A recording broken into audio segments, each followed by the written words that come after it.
My name is Prudence, Talmadge, Hamilton, Carabine. And the Talmadge family has been in East Hampton since the beginning, 1648. And the Hamilton family has been here since the Civil War. This place is a magical place, which I started about 9 years ago. And it's called the Historic Farm Museum. It's the old Lester home in East Hampton. And it's basically a 3-acre parcel that the town of East Hampton bought with community preservation funds.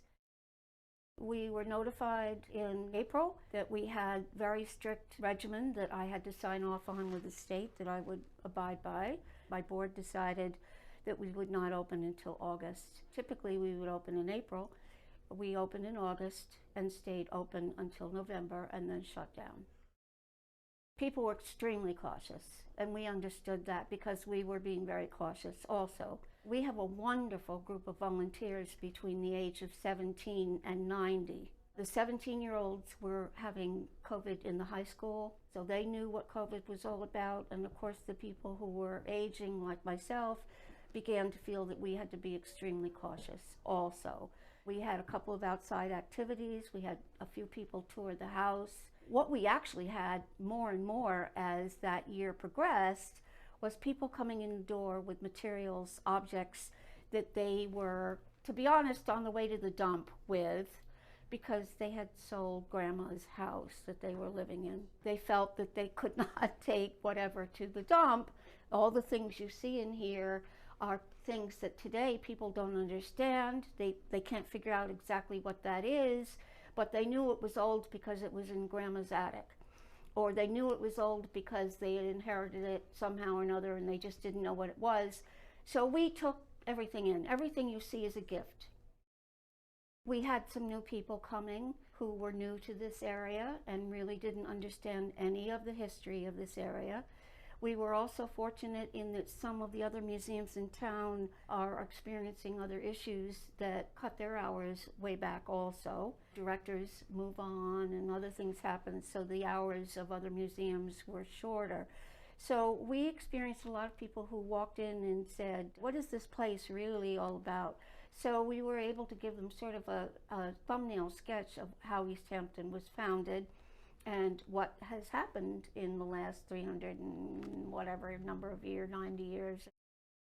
In 2019, I was pleased to tell the town that we'd had 1,000 visitors in 2018 and that we were coming up with all kinds of new and exciting programs inside and outside that dealt with celebrating the local texture of our community, the bonnet texture. And because we're in the Freetown area, we also celebrate the Montaukets, the freed black families, and the folks who came up from the South to pick potatoes during the 40s and 50s, which made this become a huge area for farming at that time to feed the nation after the war.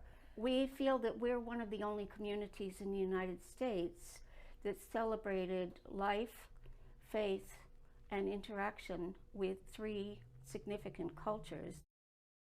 In 2020, we began to see an amazing change that was by no means positive out here. There was a lot of concern, anxiety. There was a lot of feeling of not knowing who to talk to or who to hug. And all those things are things that we do automatically.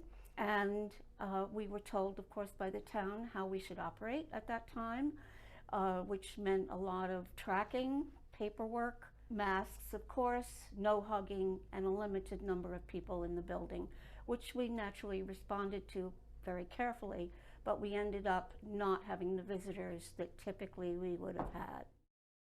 When we were able to reopen under the conditions somewhat similar to what we had before, we began to see a lot of people coming to enjoy what we have here, which is an illustration of East Hampton from about 1860 through 1930. And these are one of the things that I want to demonstrate. These are Leicester shoes, and they would have been worn by 7 or 8 kids. They were made here across the street. And these are Upstreet shoes, which were made in New York City and would have been worn by one wonderful little child for maybe 3 months. What I'm trying to illustrate here is that we want to show the local population and the population that came here to visit or to live on a summertime basis, and how we needed each other and interacted with each other. This was a very positive thing for both sides. The labor force interacted with the people with money and fame, and the people with money and fame donated many things, including the neighborhood house when we had typhoid down the street on Fremont Harbor Road. So there was a very positive interaction. Well, it's a two-edged sword, as always. We understand that people are coming here on wings. They have money. They fly in, they fly out. A lot of people are here because of the beaches, which are world famous. But we have something that they don't have. We have the roots. And the roots and the wings are necessary for happy life, in my humble opinion. So we can offer the roots of East Hampton, and people got that who listened. And we were grateful. I was personally very, very grateful to see some people say, oh, that's the way it was.